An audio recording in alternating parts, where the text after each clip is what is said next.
My name's Alex. I'm 24, and until last month, I still lived at home. I know some people hear that and immediately picture a lazy kid who games all day and avoids responsibility.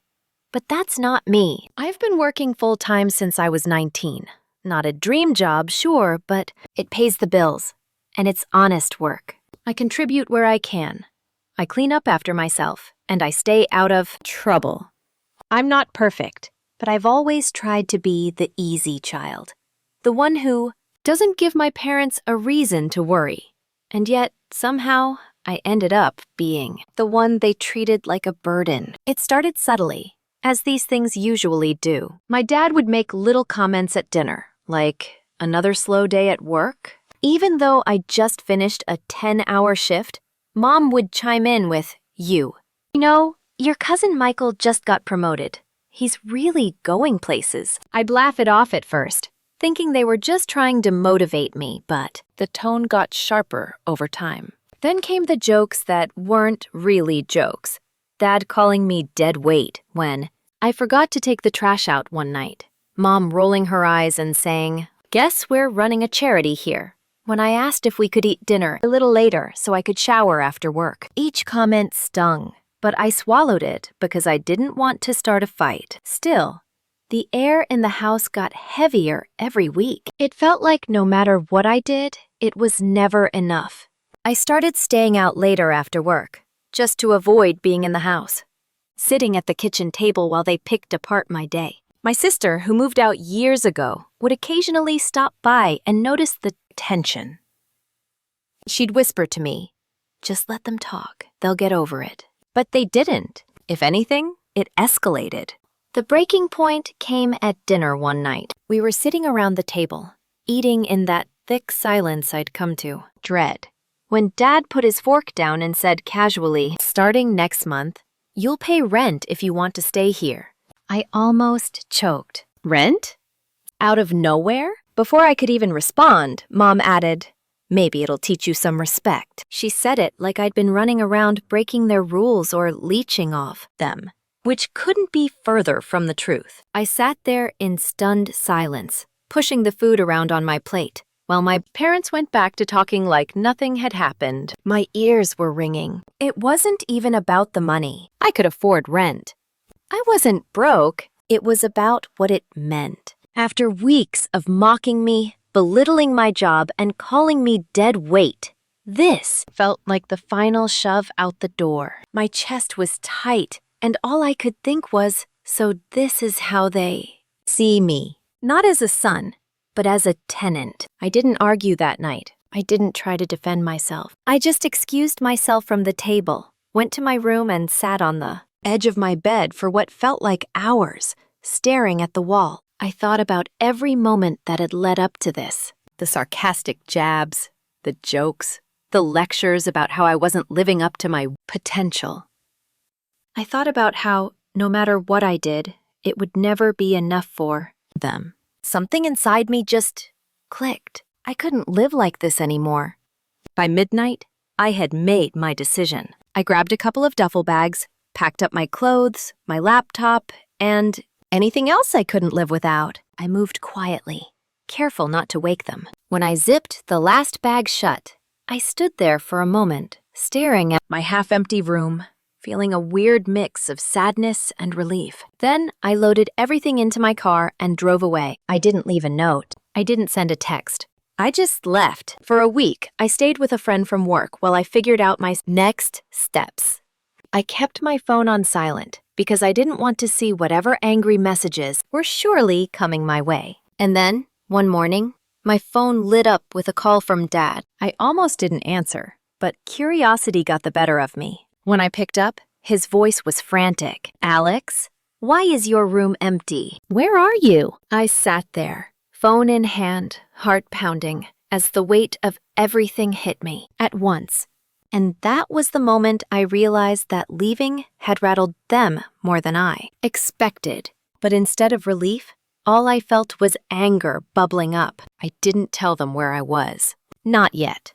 I just said, "You told me I was dead weight. Consider me gone," and hung up. For a moment, I felt powerful. Then the texts started coming in, and the old guilt crept back in. First, it was Dad. You're overreacting. We were just trying to teach you responsibility. Then, Mom, if you cared about this family, you'd come home and talk it out. An hour later, another text. You know your brother has been stepping up and paying us back for everything. Why can't you be more like him? That one made my stomach twist. My brother Ethan was their golden child. He had a cushy job in IT, rarely came home, but every time he did, they treated him like a visiting celebrity. A few days later, my sister texted me. Mom is telling everyone you stormed out because you didn't want to help pay for the house.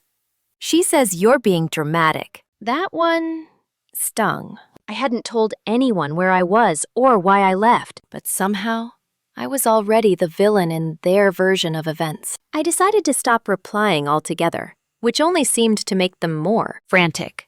When I finally checked my voicemail, I found 3 missed calls from Mom. Her voice was cold and clipped in the first one. If you're not back by Sunday, we'll consider your room gone. In the second, she sounded angrier. You're selfish, Alex. We gave you everything, and this is how you repay us? And in the third, her tone had shifted to something almost smug. Fine. Your brother's going to take your room if you don't come back. Maybe that will teach you a lesson. That last message sent me over the edge. My room wasn't just a room. It was the one place in that house that actually felt like mine. I'd worked hard to buy my own furniture, set it up exactly how I liked it. Make it a small refuge from all the tension. The idea that they would just hand it over to Ethan, who hadn't lived at home in years, felt like a slap in the face. And then there were the family group chat messages. Ethan finally chimed in with, maybe if you'd grown up and stopped mooching, this wouldn't be happening. That was rich, coming from the guy whose car Dad still made payments on. I stared at that message for a long time, fingers hovering over the keyboard, before I finally typed, glad to know where everyone stands. I hit send and muted the chat. A few days later, my sister invited me to lunch. I almost didn't go, but curiosity got the better of me. Over coffee, she told me Mom had been using my absence as an excuse to guilt trip her into visiting more. She keeps saying, at least you didn't abandon us like Alex, my sister said with an eye roll. It's getting ridiculous. I laughed bitterly. Abandoned them? They basically kicked me out. Yeah, she said quietly, but you know how Mom is. She'll never see it that way. Hearing that hurt more than I wanted to admit. It wasn't just about me anymore. It was about the way they rewrote the story to make themselves look like the victims, and suddenly I realized that going back, apologizing, or trying to reason with them wouldn't fix anything. The next weekend, Mom called again. This time, she sounded syrupy sweet. Alex, honey, we're having a barbecue next Saturday. Everyone's coming. Why don't you stop by and we can talk? I almost laughed out loud at the audacity. A week ago, they were threatening to throw my stuff out, and now they wanted me to complain eyes for the family. When I didn't respond, Dad sent me a text that simply read, if you don't come, don't bother coming back at all. That was the moment the shift really happened inside me. Until then, I'd been hurt, angry, maybe even a little guilty. But now I was done. Done playing the scapegoat. Done letting them pull the strings. I didn't answer. Instead, I started thinking about what would happen if I never came back. Really never came back. And for the first time, that idea didn't scare me. It thrilled me. That's when I started planning my next move. The following Friday, I swung by the house when I knew they'd all be out. I wasn't planning to confront anyone. I just wanted to grab the last few things I hadn't been able to take when I left. Some photo albums, my old guitar, and a few boxes from the closet. When I unlocked the front door, the house was eerily quiet. My footsteps echoed down the hallway, and for a moment, I almost felt nostalgic. Then I opened the door to my room and froze. It wasn't my room anymore. The walls, once covered with posters and shelves I'd put up, were bare. My bed was gone, my desk too. The carpet had been vacuumed clean, and sitting right in the middle of the room was a stack of Ethan's moving boxes. On top of them, taped in Mom's neat handwriting, was a note that said, Ethan's room. I just stood there, staring, my hands shaking. I'd been gone less than 2 weeks, and they'd erased me like I'd never existed. My photos, my books, my guitar, gone. I ripped open one of the boxes, hoping maybe they'd just packed my stuff away. But inside was Ethan's gaming setup, neatly labeled. The sound of a car pulling into the driveway snapped me out of it. My heart started pounding as I heard voices. Mom and Dad were home early. I barely had time to shut the box before they came in. Mom saw me standing there and smiled like this was the most normal thing in the world.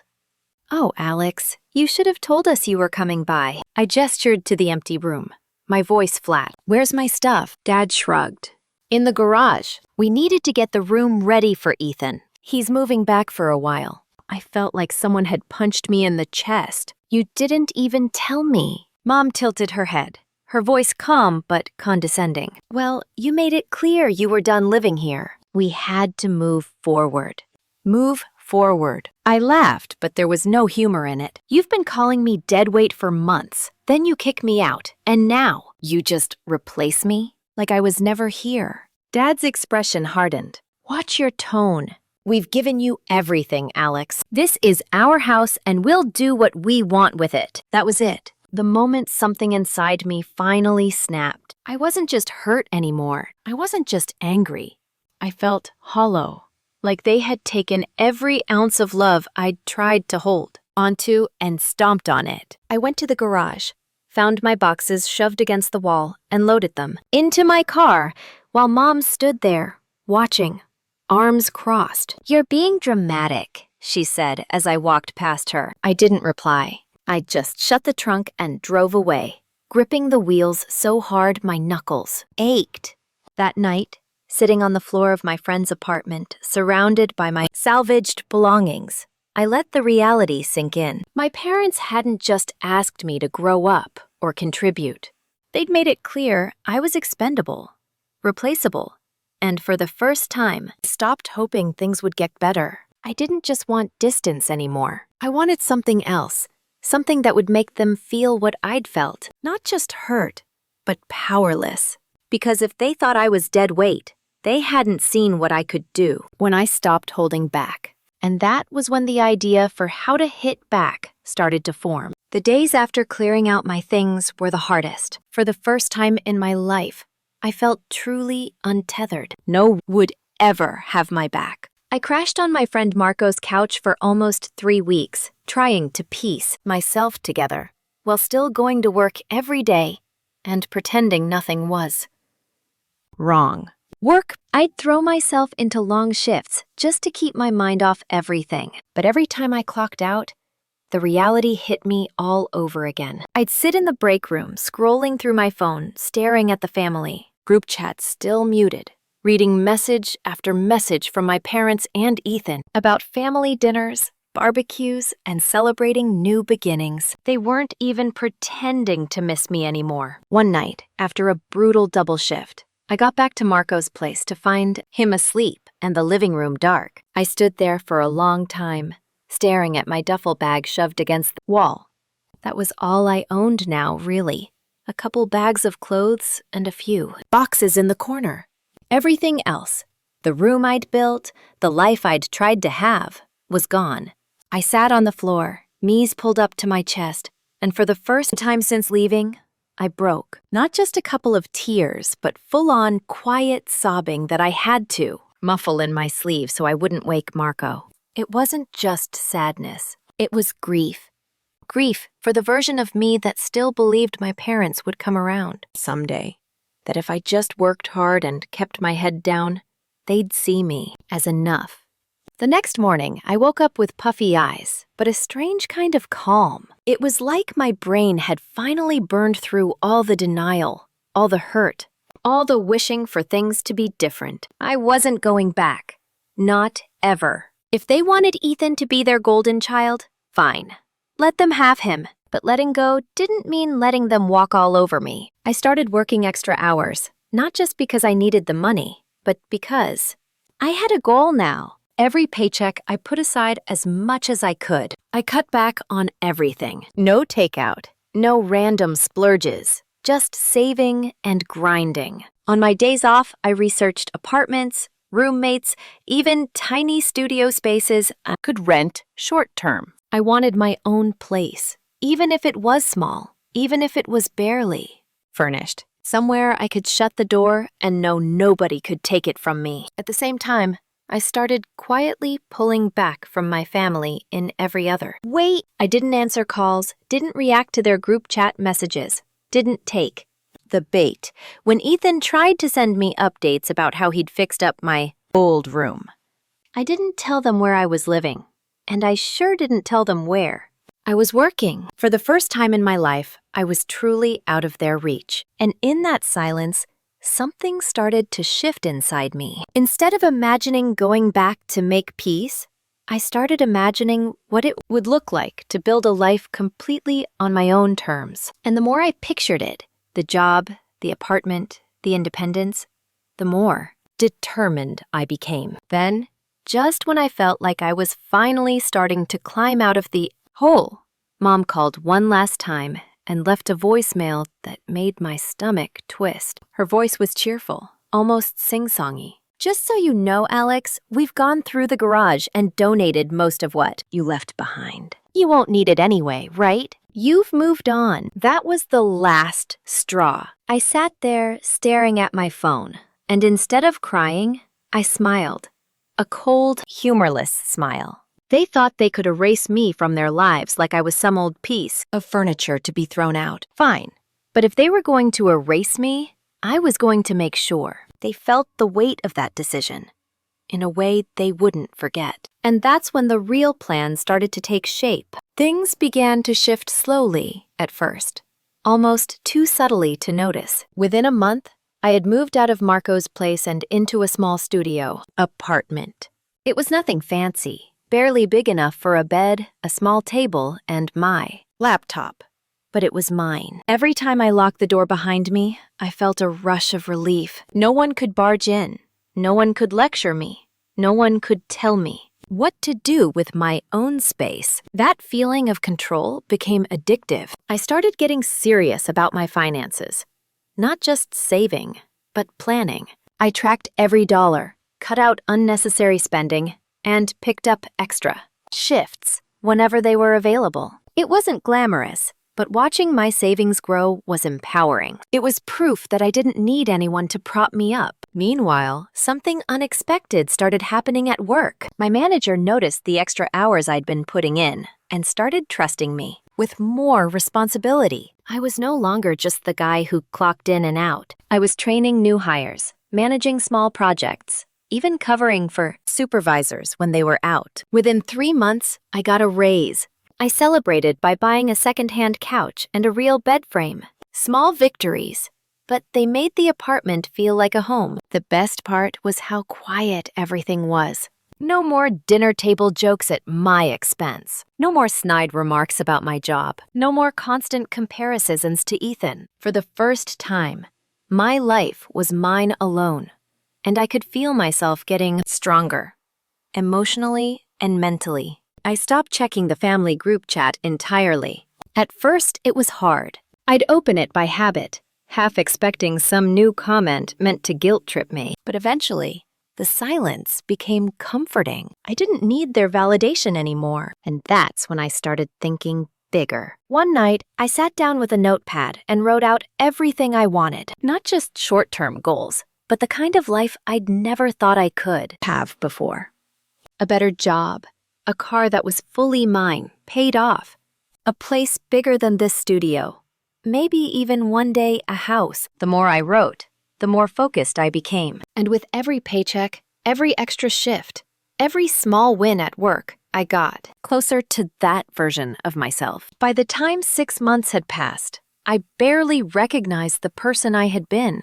The night I drove away from my parents' house, I wasn't the quiet, hesitant kid waiting for approval anymore. I was independent. I was capable. And for the first time, I had leverage, real leverage. because I no longer needed them at all. That leverage grew when I got a call from a friend at another company who'd heard about the work I was doing. They offered me an interview for a position that paid almost double what I was making. I prepared like my life depended on it, nailed the interview, and landed the job.